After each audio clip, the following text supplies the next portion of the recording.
A man steps onto a plane with a briefcase. He orders a drink, hands over a note, and hours later, he jumps into a stormy night sky with $200,000 and is never seen again.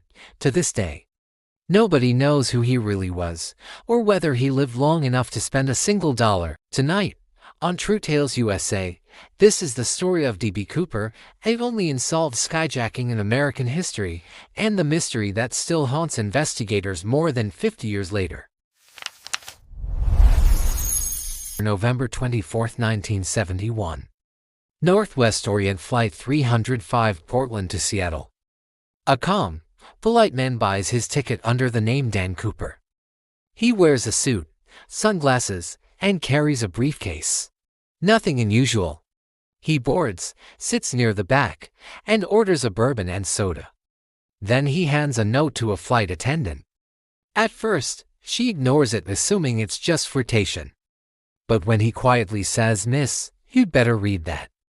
I have a bomb," the entire flight silently changes. Inside the briefcase, wires and red cylinders. Real or fake, nobody dares test it. Cooper remains calm, almost respectful. His instructions are simple and precise. $200,000 in $20 bills for parachutes. Full refueling in Seattle. No tricks. Passengers are told only that there is a small mechanical delay. They stay calm and aware they are now part of aviation history. On the ground, the FBI and airline rush to gather the ransom. By the time the plane lands, everything is ready. Cooper exchanges the passengers' safety for the money and releases them. He keeps just for crew members on board. Cooper orders the pilots to head toward Mexico. Low altitude. Slow speed. Rear staircase down. Night falls. Rain pounds the aircraft. The wind over the Pacific Northwest turns violent. Somewhere over the wilderness, Cooper opens the rear door. He ties the money to himself. He doesn't shout. He doesn't threaten. He simply jumps into the darkness and vanishes. And when the plane lands, the FBI boards instantly. No Cooper, no parachute, no money, nothing. For months, agents scour forests, rivers, and mountains. They interview ex-soldiers, pilots, criminals, missing men, anyone who could possibly fit the profile. Hundreds of suspects, thousands of hours. No proof. Cooper becomes an American legend of the mysterious stranger who took the money and escaped. In 1980, a boy camping along the Columbia River digs up something strange in the sand, bundles of decayed $20 bills. Serial numbers confirm it ransom money from the D.B. Cooper hijacking. But instead of solving the case, the discovery creates more questions. If Cooper died in the fall, how did the money get there? If he survived, why bury part of the cash? Nothing connects clearly. And again, the trail goes cold.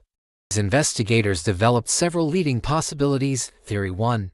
He died in the jump. The weather was brutal. The terrain below was unforgiving. With no specialized parachuting gear, many believe Cooper simply didn't survive the landing.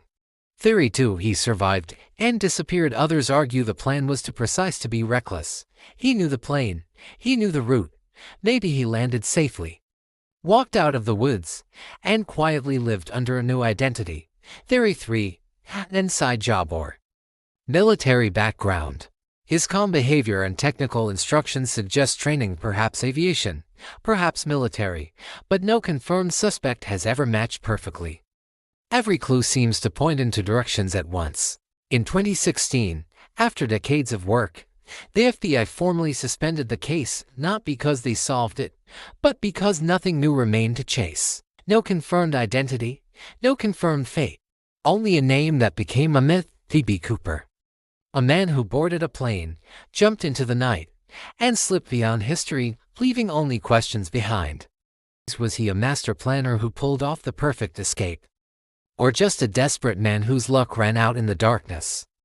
Somewhere out there, the answer still exists. But for now, D.B.